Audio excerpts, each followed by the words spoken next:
കേന്ദ്ര നയങ്ങളുമായി സമരസപ്പെടുന്ന പാർട്ടിയായി CPM മാറിയെന്ന പ്രചാരണത്തെ പ്രതിരോധിക്കാനും മതന്യൂനപക്ഷ വോട്ടുകൾ അകന്നു പോകാതിരിക്കാൻ CPM നടത്തിയ നിർണായകമായ രാഷ്ട്രീയ നീക്കമായിരുന്നു PM ശ്രീ പദ്ധതിയിൽ നിന്നുള്ള പിന്മാറ്റം. കേരള രാഷ്ട്രീയത്തിലും ഇടതുപക്ഷ മുന്നണിയിലും കഴിഞ്ഞ ദിവസങ്ങളിൽ കത്തിനിന്ന ഈ വിഷയം മുഖ്യമന്ത്രി പിണറായി വിജയന്റെ വഴങ്ങലിലൂടെ തൽക്കാലത്തേക്ക് കെട്ടടങ്ങിയെങ്കിലും മുന്നണി ബന്ധങ്ങളിലെ വിള്ളലുകളും CPM-നുള്ളിലെ അഭിപ്രായ ഭിന്നതകളും മറനീക്കി പുറത്തു വന്നിരിക്കുകയാണ്.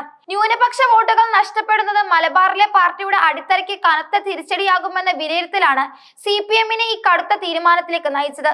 കേന്ദ്ര സർക്കാരിന്റെ PM ശ്രീ പദ്ധതിയിൽ ധാരണാപത്രം ഒപ്പിട്ടതിനെതിരെ മുസ്ലിം ലീഗ് ഉൾപ്പെടെയുള്ള പ്രതിപക്ഷ കക്ഷികൾ ശക്തമായ പ്രചാരണം അഴിച്ചുവിട്ടത് സ്ഥിതിഗതികൾ വഷളാക്കി.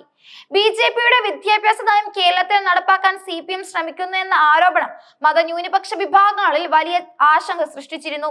ഈ ഘട്ടത്തിൽ CPM-ന്റെ ഏറ്റവും വലിയ തലവേദനയായത് CPI-യുടെ കനത്ത നിലപാടാണ്. CPM-ന്റെ കേന്ദ്ര നയങ്ങളോടുള്ള സമീപനം BJP-ക്ക് അനുകൂലമാണെന്ന പ്രചാരണം CPI പോലും ഏറ്റെടുക്കുമെന്ന ഭയം CPM നേതൃത്വത്തെ അലട്ടിയിരുന്നു. ഇത് ഇടതുപക്ഷത്തിന്റെ ദേശീയ പ്രതിച്ഛായയെ തന്നെ ബാധിക്കുമെന്ന ബോധവും ഉണ്ടായിരുന്നു.